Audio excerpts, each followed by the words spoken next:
Shenanigans.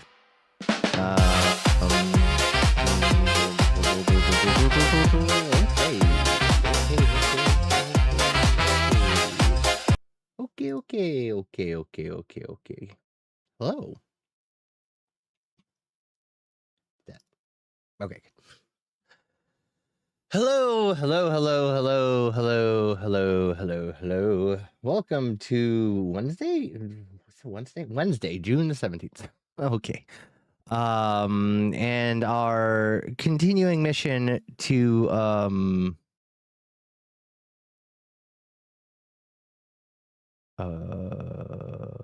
okay. I'll deal with you in a minute. Anyway, well, what was I doing? Right. Hi, Zephyr. Good to see you again. Welcome back to The Hobbit. As I click randomly whenever something pops up in front of me because distraction. Anyway, where are we? Yes. Oh, we need that up. Oh, we need that up, and we need that up. And there we go. you disappear? Could you appear over here? There we go.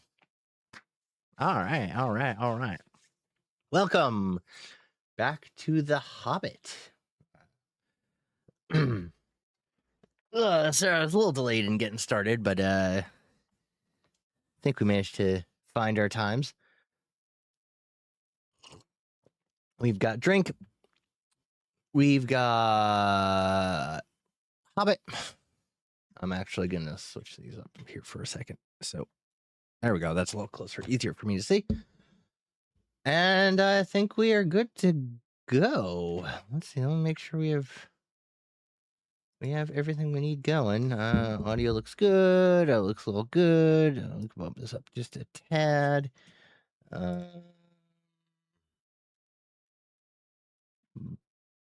Wow. Cool. All right. So, if you remember the last time, hey, Utensil! Awesome to see you.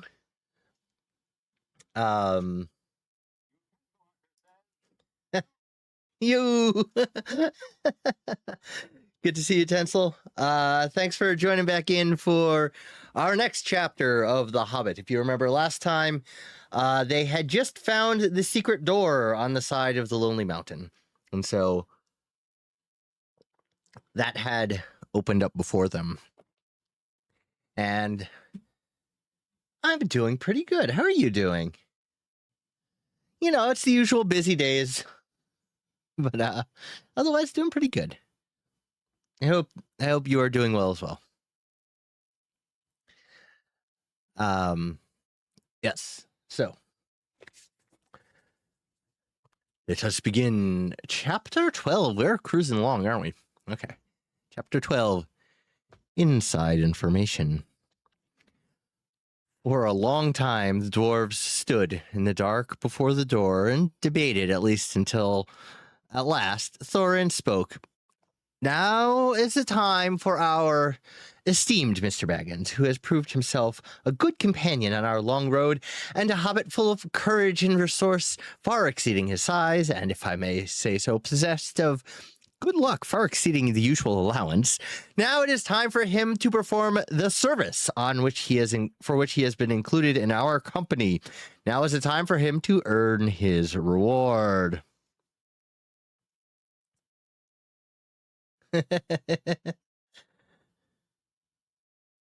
I'm sorry you're having problems with family. Family's always interesting.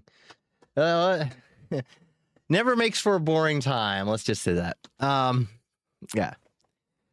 You are familiar with Thorin's style on important occasions, so I will not give any more of it, although he went on a good deal longer than this. It certainly was an important occasion, but Bilbo felt impatient. By now, he was quite familiar with Thorin too, and he knew what he was driving at. If you mean that you think my job is to go into the secret passage first, O Thorin, Thrain's son, Oakenshield, may your beard grow ever longer, he said crossly. Say so once and have done. I might refuse. I have got you out of 2 messes already, which was hardly in the original bargain, so that I am, I think, already owed some reward. But a third time pays all, as my father used to say, and somehow I don't think I shall refuse.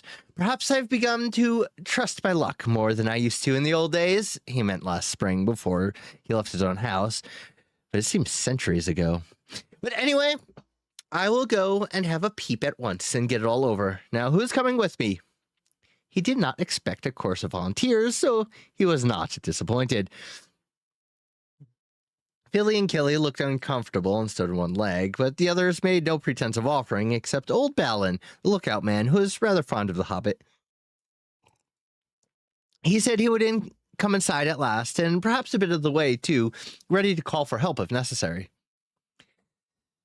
Most that can be said for the dwarves is this. They intended to pay Bilbo handsomely for his services. They had brought him to do a nasty job for them, and they did not mind the poor little fellow doing it if he could, but they would all have done their best to get him out of trouble if he got into it, and as was the case with the trolls at the beginning of their adventure, before they had any particular reason for being grateful to him at all. There it is. Dwarves are not heroes, but calculating folk with a great idea of the value of money. Some are tricky and treacherous and pretty bad lots. Some are not, but are decent enough people like Thorin and company if you don't expect too much. The stars were coming out behind him in a pale sky barred with black when the hobbit crept through the enchanted door and stole into the mountain. It's far easier going than he expected. This was no goblin entrance or rough wood elves cave. It was a passage made by dwarves at the height of their wealth and skill, straight as a ruler, smooth-floored and smooth-sided, going with a gentle, never-varying slope direct to some distant end in the blackness below. After a while, Balin bade Bilbo good luck and stopped where he could still see the faint outline of the door, and by a trick of the echoes of the tunnel could hear the rustle of the whispering voices of the others just outside. And the hobbit slipped on his ring, and warned by the echoes to take more than a hobbit's care to make no sound, he crept noiselessly down, down, down into the dark. He was trembling with fear, but his little face was set and grim. Already he was a very different hobbit than the one who had run out without a pocket handkerchief from Bag End long ago. He had not had a pocket handkerchief in ages. He loosened his dagger in its sheath, tightened his belt, and went on.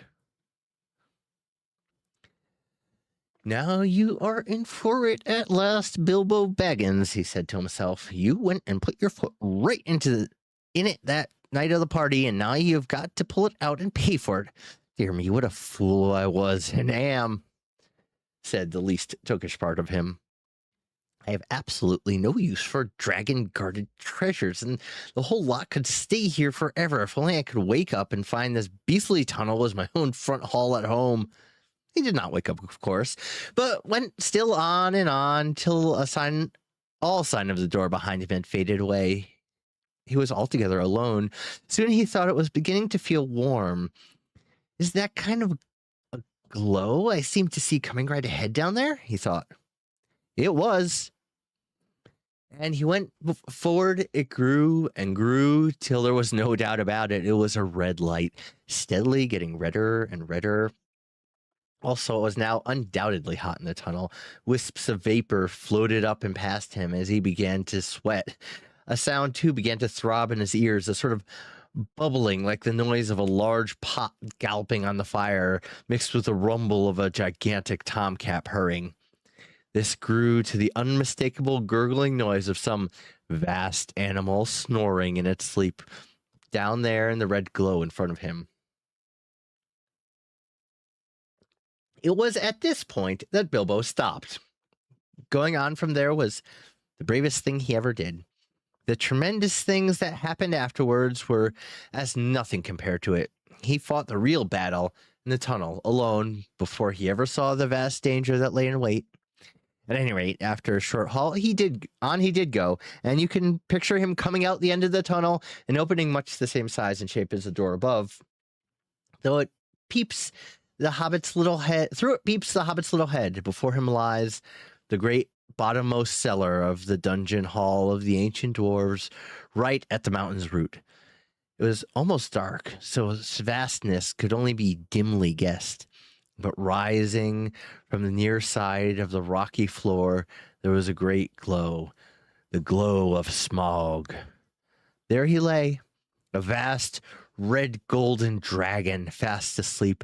A thrumming came from his jaws and nostrils and wisps of smoke, but his fires were low in slumber. Beneath him, under all his limbs and his huge coiled tail, and all about him on all sides, stretching away across the unseen floors, lay countless piles of precious things, gold wrought and unwrought, gems and jewels and silver red stained in the ruddy light. Smaug lay with wings folded like the immeasurable bat, turned partly on one side so that the hobbit could see the underparts, his long pale belly crusted with gems and fragments of gold from his long laying on his costly bed. Behind him, where the walls were nearest, could dimly be seen coats of mail, helms and axes, swords and spears hanging, and there in rows stood great jars and vessels filled with a wealth that could not be guessed. To say that Bilbo's breath was taken away is no description at all. There are no words left to express his staggerment. Since men changed the language that they learned from the elves in the days when all the world was wonderful, Bilbo had heard tell and sing of dragon hordes before, but the splendor, the lust, the glory of such a treasure had never come home to him. His heart was filled and pierced with enchantment and with desire of the dwarves.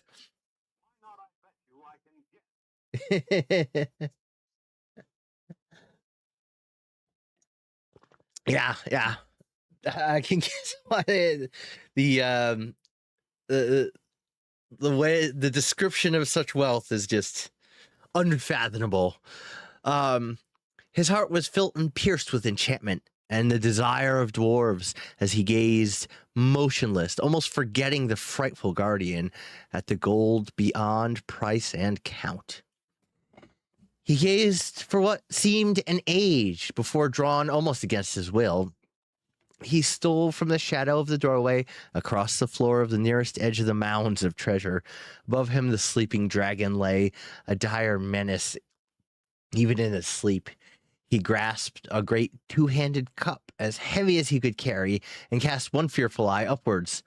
Smaug stirred a wing, opened a claw. The rumble of his snoring changed its note. Then Bilbo fled. But the dragon did not wake, not yet, but shifted on to other dreams of greed and violence, lying there in the stolen hall, while the little hobbit toiled back up the long tunnel.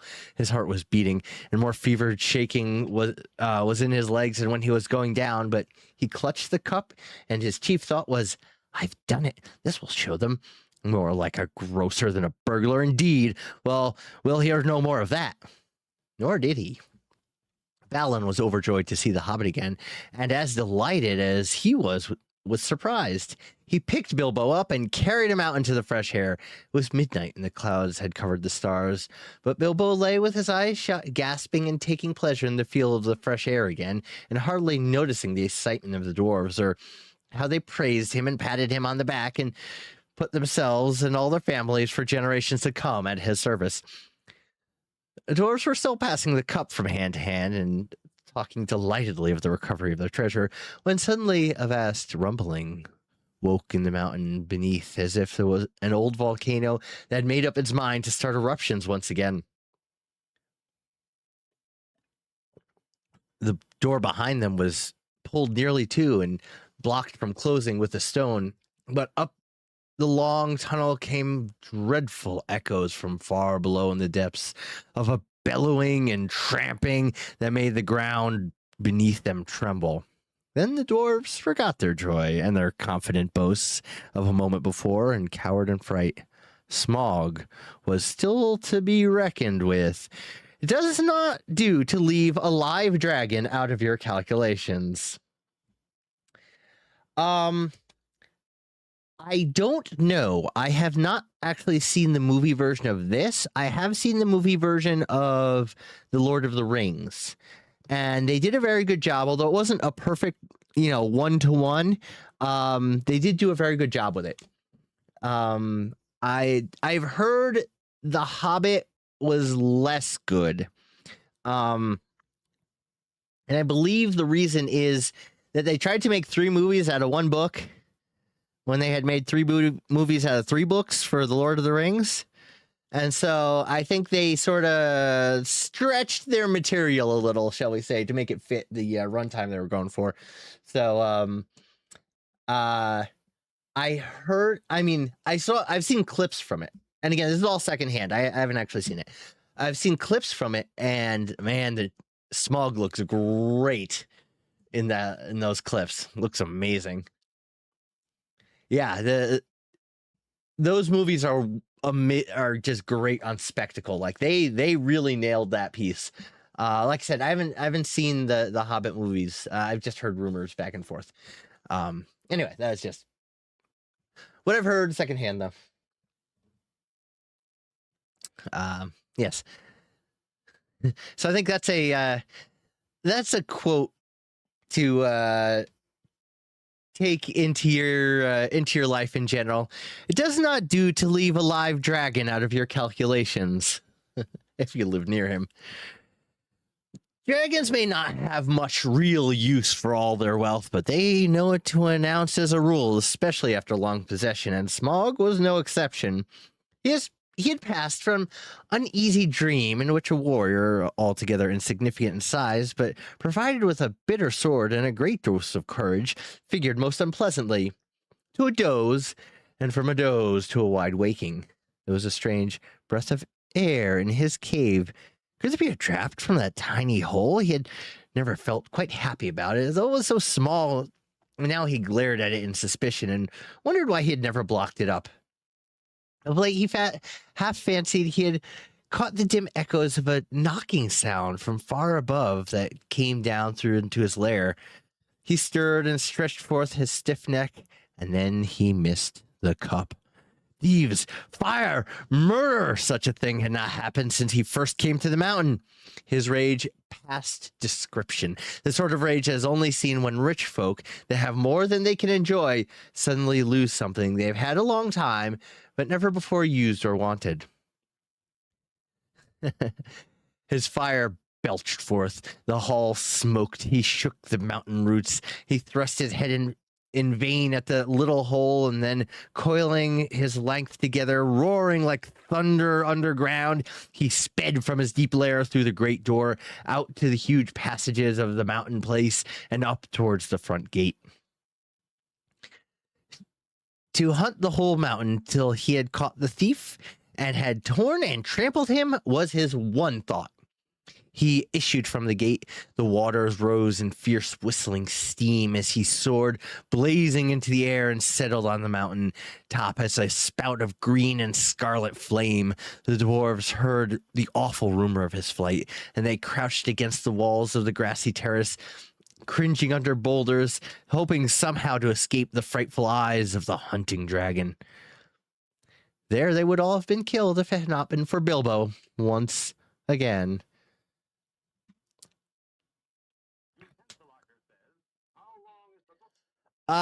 So we are, to give you a sense, on page 286 of 403, although 403 includes a bunch of extra stuff at the end.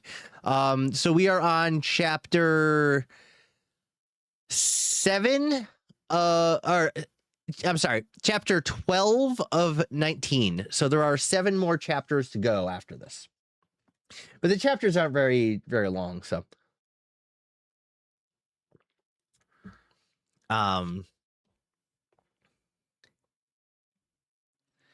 There they would have been killed if it had not been for Bilbo, once again.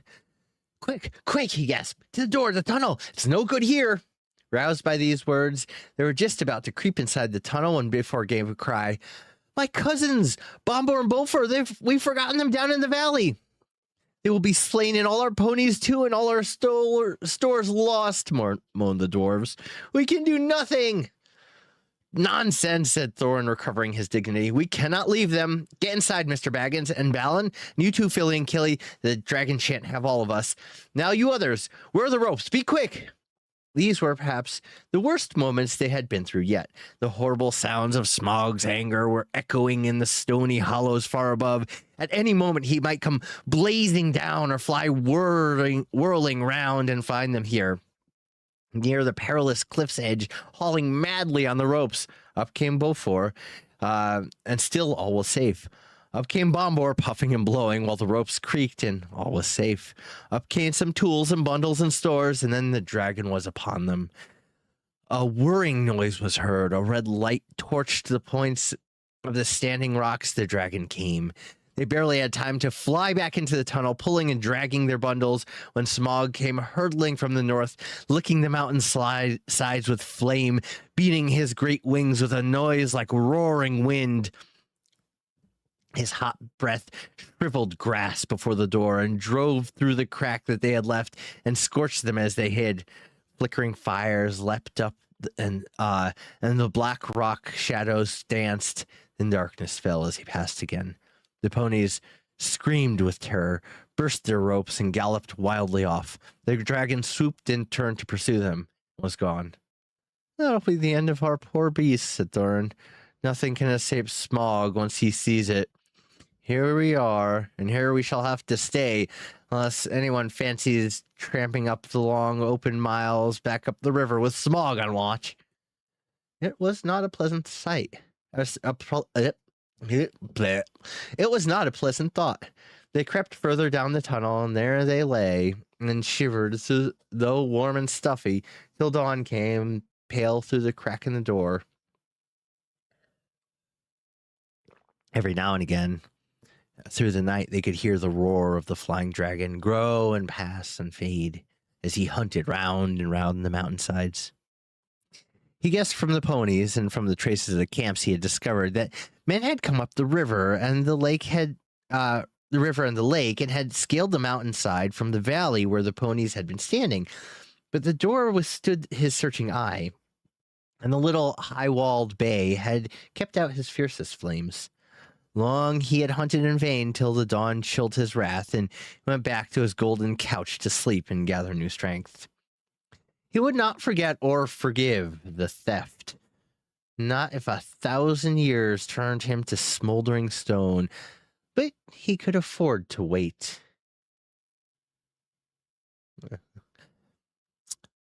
A rocket-propelled grenade would be wonderful right now.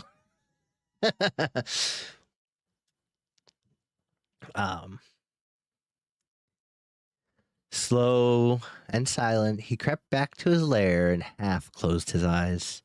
When the morning came, the terror of the dwarves grew less. They realized that dangers of this kind were inevitable in dealing with such a guardian, and that it was no use giving up their quest yet, nor could they get away just now, as Thorin had pointed out. Their ponies were lost or killed, and they would have to wait some time before Smog relaxed his watch sufficiently for them to dare the long way on foot. Luckily, they had saved enough of their stores to last them for some time. They debated long on what was to be done, but they could think of no way of getting rid of Smog, which had always been the weak point in the plan, as far as Bilbo had felt inclined to point out. Then, whoops, their entire plan, they're like, we'll deal with the dragon when we get to him. How are we going to deal with him? I don't know. Then, as is the nature of folks that are thoroughly perplexed, they began to grumble at the Hobbit, blaming him for what had first pleased them, for bringing away a cup and stirring up Smog's wrath so soon. What else do you suppose a burglar is to do? Asked Bilbo angrily.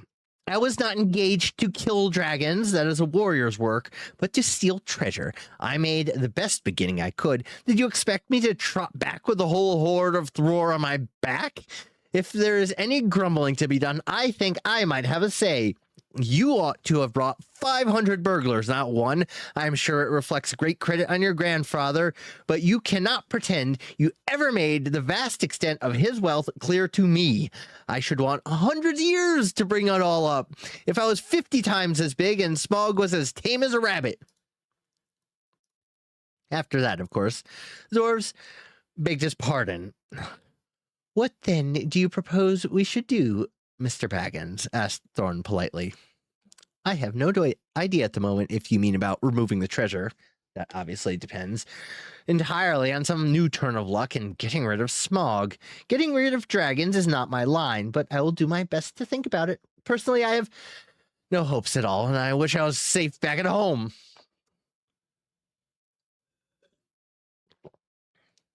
Ooh. Oh, hot chocolate. That sounds wonderful. Sounds amazing.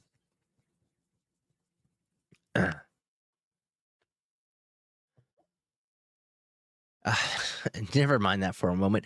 What are we to do now today? Well, if you really want my advice, I should say we can do nothing but stay where we are. By day, we can no doubt creep safely enough to take air. Perhaps before long, one or two of us could be chosen to get back to the store by the river and replenish our supplies. But in the meanwhile, everyone ought to be well inside the tunnel by night. Now I will make you an offer. I have got my ring, and I will creep down this very noon, if ever Smog ought to be napping, and see what he is up to. Perhaps something will turn up. Every worm has his weak spot, as my father used to say, although I'm not sure it was from something from personal experience. Naturally, the dwarves accepted the offer eagerly. Already they had come to respect the little Bilbo, and now he had become the real leader in their adventure. He had begun to have ideas and plans of his own. When midday came, he got ready for another journey down into the mountain. He did not like it, of course, but it was not so bad now that he knew more or less what was in front of him. He had known more about dragons and had he known more about dragons and their wily ways, he might have been more frightened and less hopeful of catching this one napping. The sun was shining when he started, but it was as dark as night in the tunnel. The light from the door, almost closed, soon faded as he went down.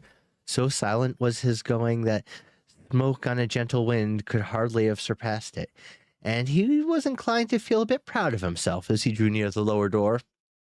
There was only the very faintest glow to be seen. Old Smog is weary and asleep, he thought. He can't see me, and he won't hear me. Cheer up, Bilbo. He had forgotten, or never heard, about dragons' sense of smell.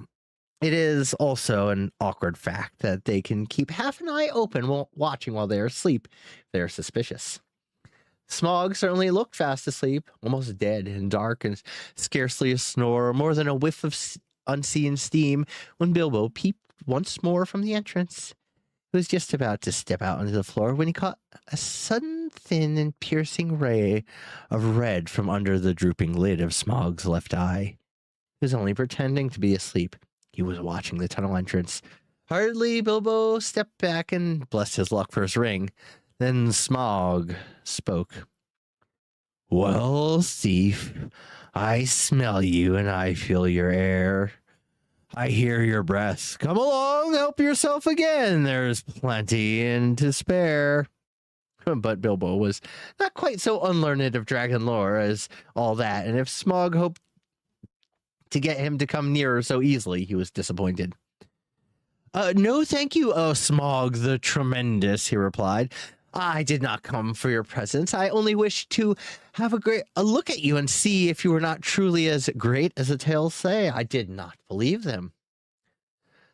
"Do you now?" said the dragon, somewhat flattered, even though he did not believe a word of it. "Truly, songs and tales fall utterly short in the reality, O Smog, the chiefest and greatest of calamities," replied Bilbo. "You have nice manners for a thief and a liar," said the dragon. "You seem familiar with my name, but I don't seem remembering smelling you before. Who are you, and where did you come from, may I ask?" "You may indeed. I came from under hill, and under hills, and over hills my path has led, and through the air I am he that walks unseen."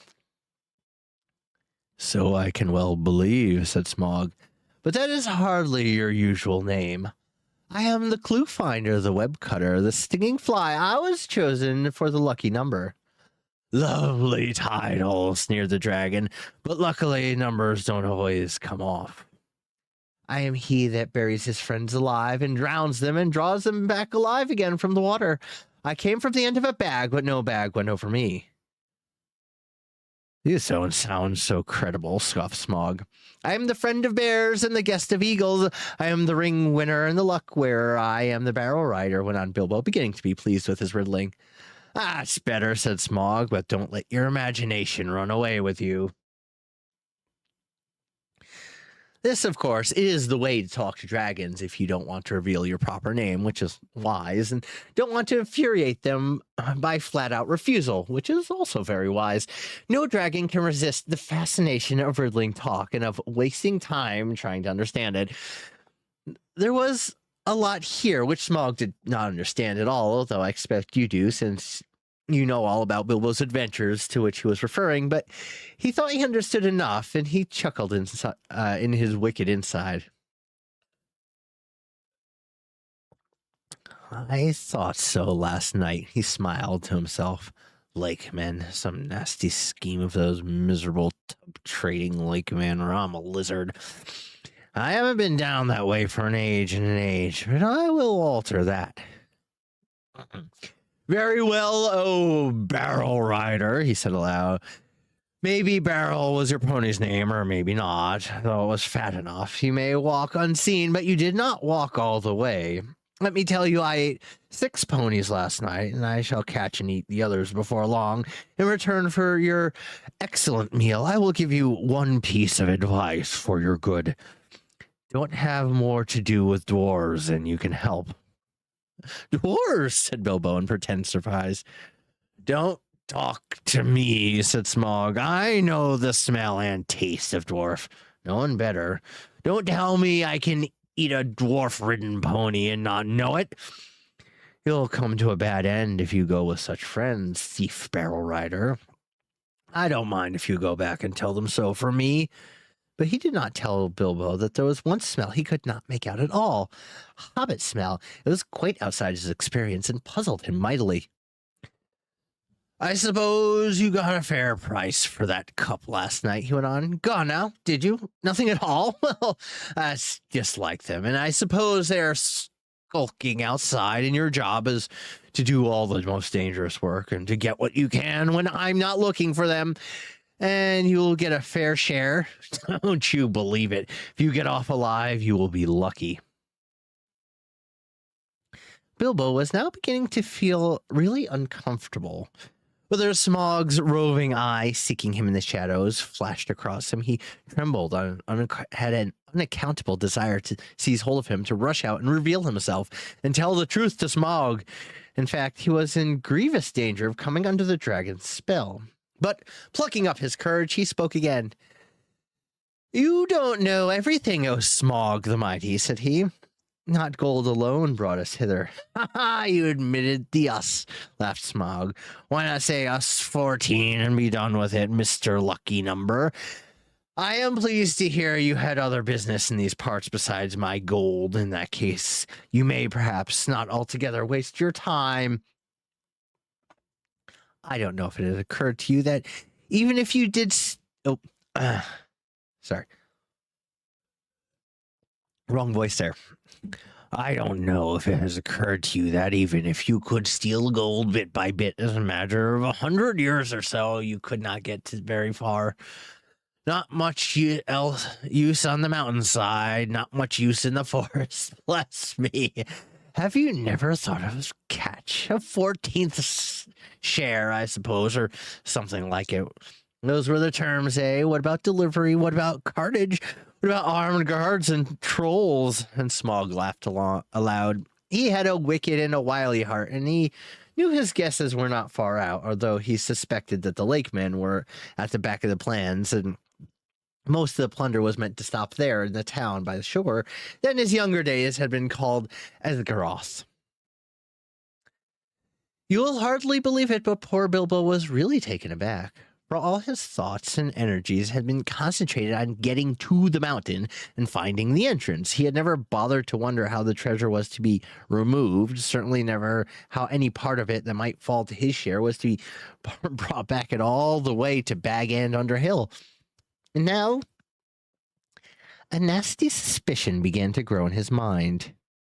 Had the dwarves forgotten this important point too, or were they laughing in their sleeves at him all the time? This is the effect that a dragon talk has on the inexperienced. Bilbo, of course, ought to have been on his guard, but Smaug had a rather overwhelming personality. I tell you, he said, in an effort to remain... sorry.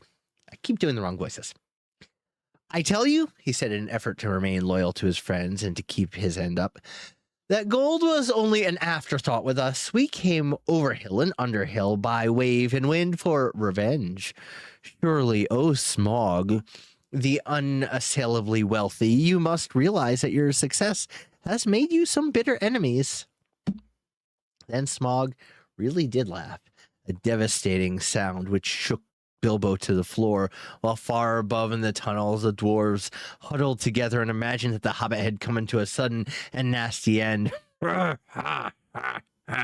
Revenge! He snorted. The light in his eyes lit the hall from floor to ceiling like scarlet lightning. Revenge? The king under the mountain is dead. Where are his kin that dare seek revenge? Girion, Lord of Dale, is dead, and I have eaten his people like a wolf among sheep. Where are his sons that dare approach me? I kill where I wish, and none dare resist. I lay low the warriors of old, and their like is not in the world today. And then I was but young and tender. Now I am old and strong. Thief in the shadows, he gloated. My armor is like tenfold shields, my teeth are swords, my claws are spears, the shock of my tail is a thunderbolt, my wings a hurricane, and my breath death. I have always understood, said Bilbo in a frightened squeak, that dragons are softer underneath, especially in the region of their chest, but doubtless one so fortified has thought of that. The dragon stopped short of boasting. Your information is antiquated, he snapped. I am armored above and below with iron scales and hard gems. No blade can pierce me. I might have guessed, said Bilbo. Truly, there can nowhere be found the equal of Lord Smaug, the impenetrable. What magnificence to possess a waistcoat of fine diamonds. Yes, it is rare and wonderful indeed, said Smaug, absurdly pleased. He did not know that the hobbit had already caught a glimpse of his particular undercovering on his precious visit, and was itching to get a closer view for reasons of his own. The dragon rolled over. Look, he said, what do you have to say to that? Dazzlingly marvelous, perfect, flawless, staggering, exclaimed Bilbo aloud, but what he thought inside was, old fool, why there's a large patch in the hollow of his left breast, as bare as a snail out of its shell. After he had seen that Mr. Baggins' one idea was to get away, Well, I really must not detain your magnificence any longer, said he, or keep you from your much-needed rest. Ponies take some catching, I believe, after a long start, and so do burglars, he added as a parting shot, as he darted back and fled up the tunnel. It was an unfortunate remark, for the dragon spouted terrific flames after him, and fast though he sped up the slope, he had not gone nearly far enough to be comfortable before the ghastly head of Smaug was thrust against the opening behind.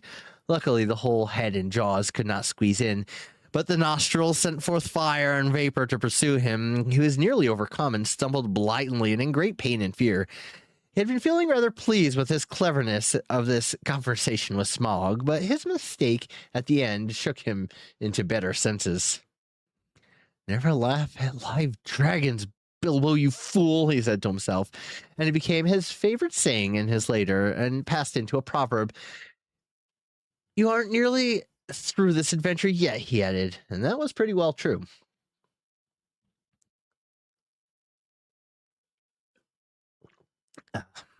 The afternoon was turning into evening when he came out again and stumbled and fell into a faint on the doorstep. The dwarves revived him and doctored his scorches as well as they could, but it was a long time before the hair on the back of his head and his heels grew properly again. He had been singed and frizzled all the way down to the skin. In the meantime, his friends did their best to cheer him up, and they were eager to hear for his story, especially wanting to know why the dragon had made such an awful noise and how Bilbo had escaped. But the hobbit was worried and uncomfortable, and they had difficulty getting anything out of him. On thinking things over, he was now regretting some of the things he had said to the dragon and was not eager to repeat them. The old thrush was sitting on the rock nearby with his head cocked to one side, listening to all that was said. It shows what an ill temper Bilbo was in. He picked up a stone and threw it at the thrush, which merely fluttered aside and came back. Drat that bird, said Bilbo crossly. I believe he's listening, and I don't like the look of him. Leave him alone, said Thorin.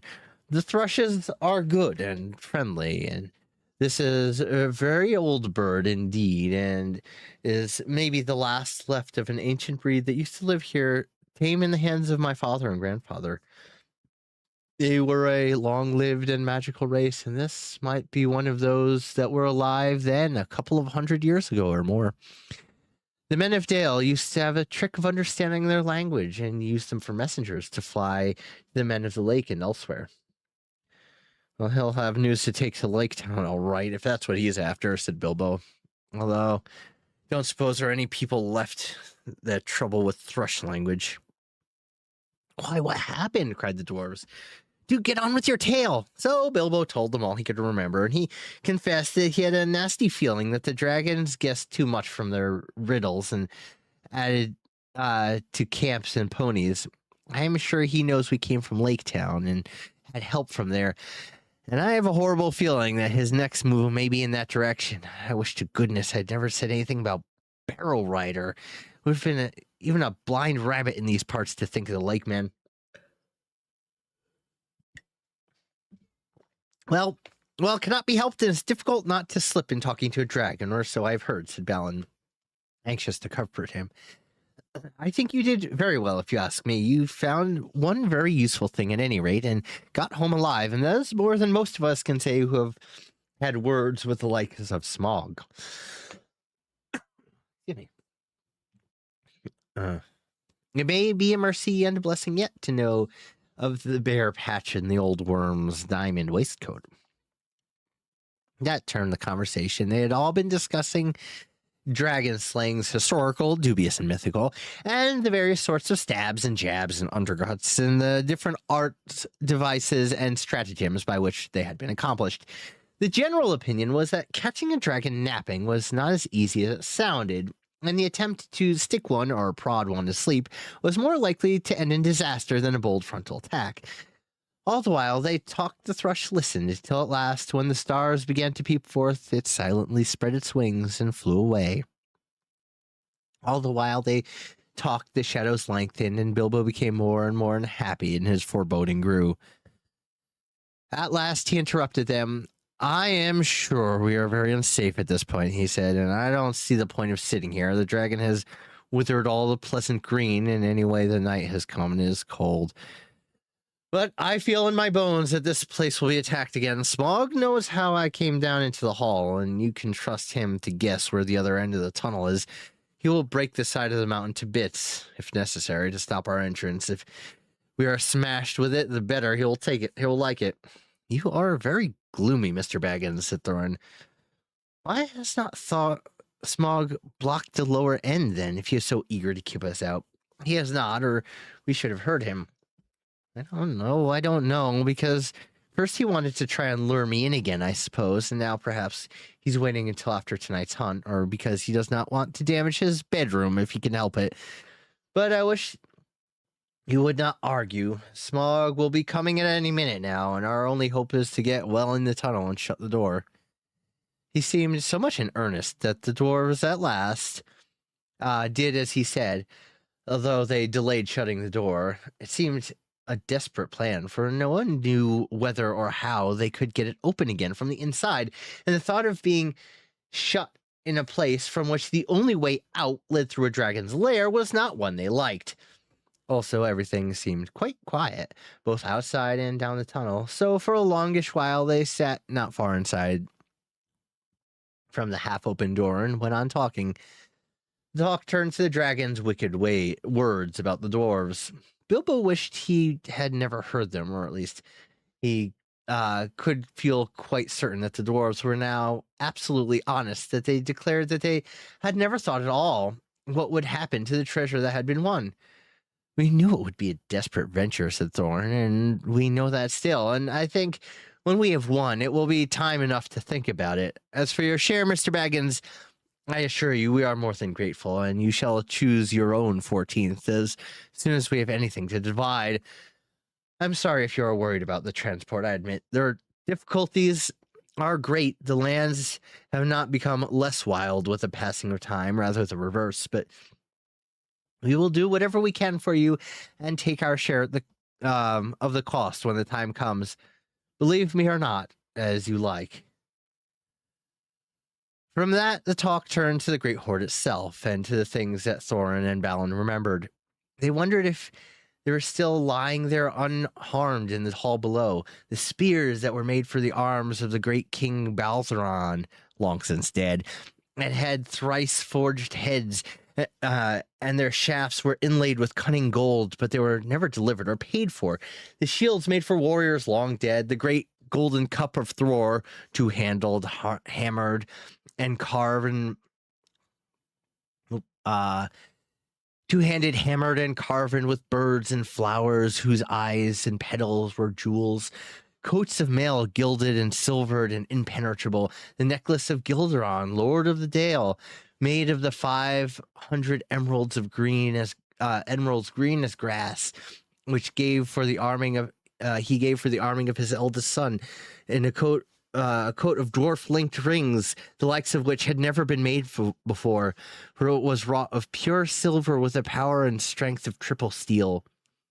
But the fairest of all that was a great white gem, which the dwarves had found beneath the roots of the mountain, the heart of the mountain, the Arkenstone of Thrain.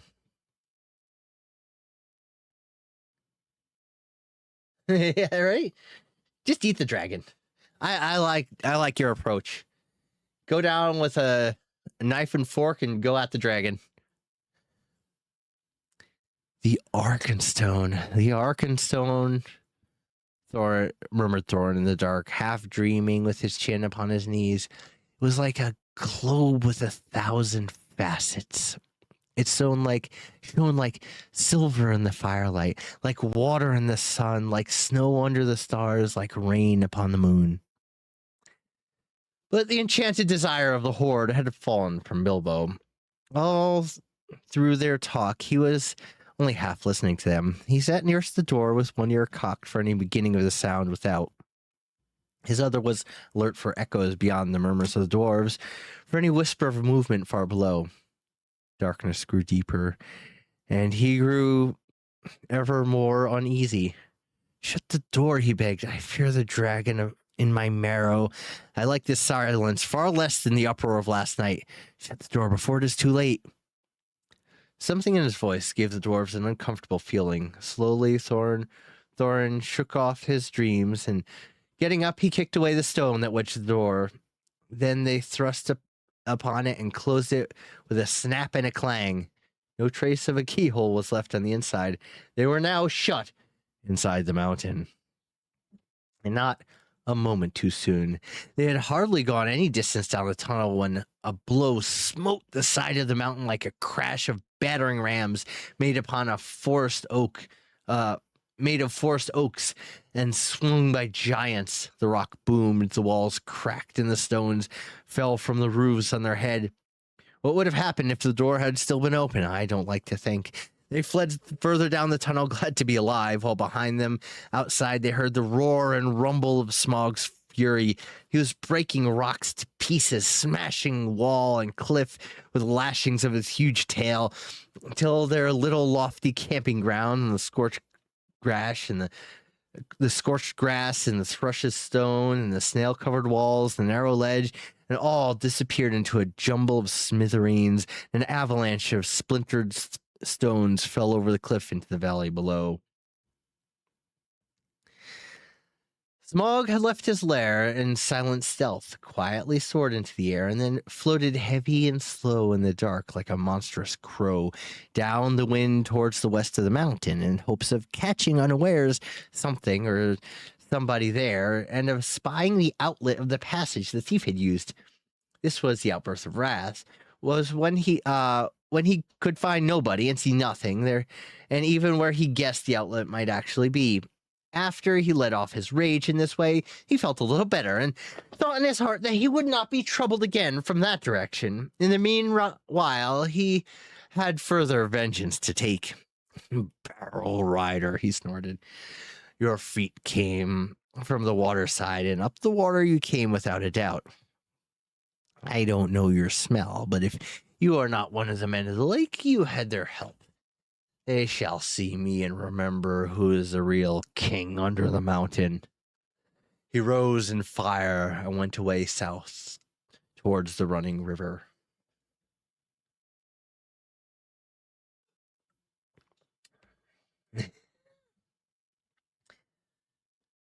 Okay, exactly. I mean, I think the dragon will just be impressed at your impetuosity if you show up with a knife and fork. Well,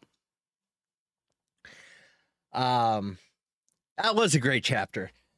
I went a little overboard with the dragon voice, and now my throat, it kind of hurts.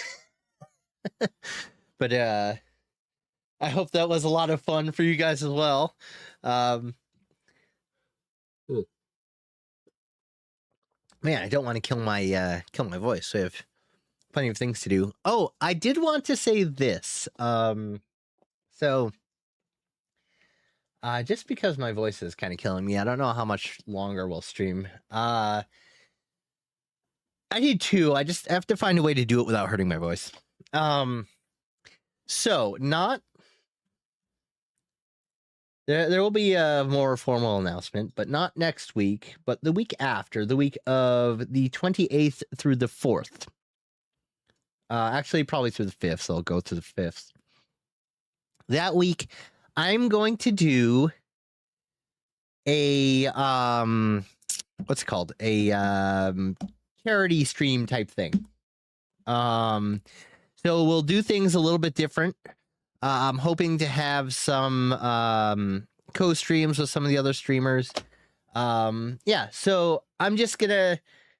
Hey, Mark! Good to see you. So the plan right now is I'm just gonna use Twitch's built-in charity thing. We'll pick a nice low number just to try it out. This is our first attempt at this, right?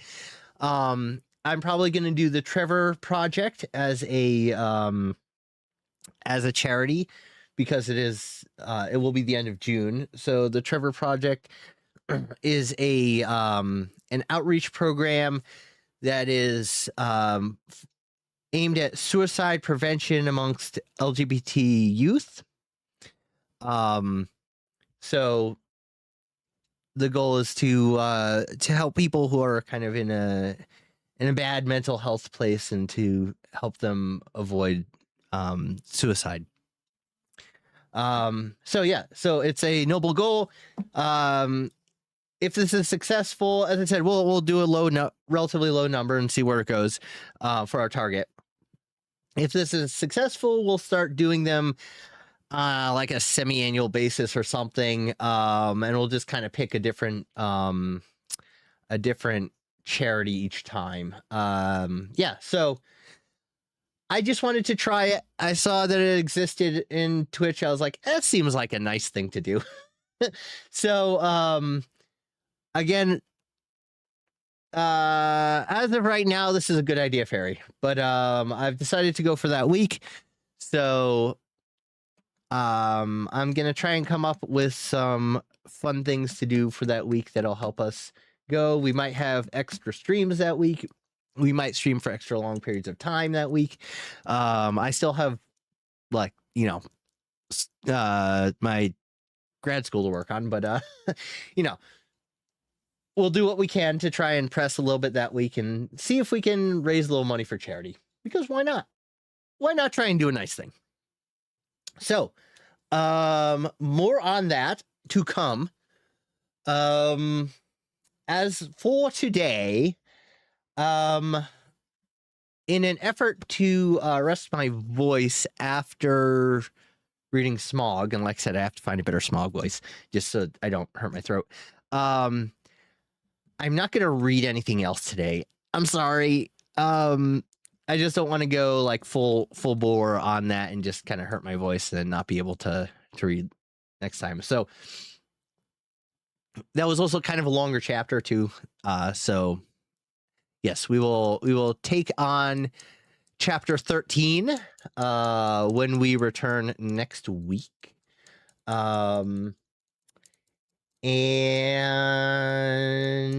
yeah, I'm gonna go back to doing a little work. So what I'm gonna do is I might stream again later today. If I do, it'll mostly be like gaming stuff where I can just kind of,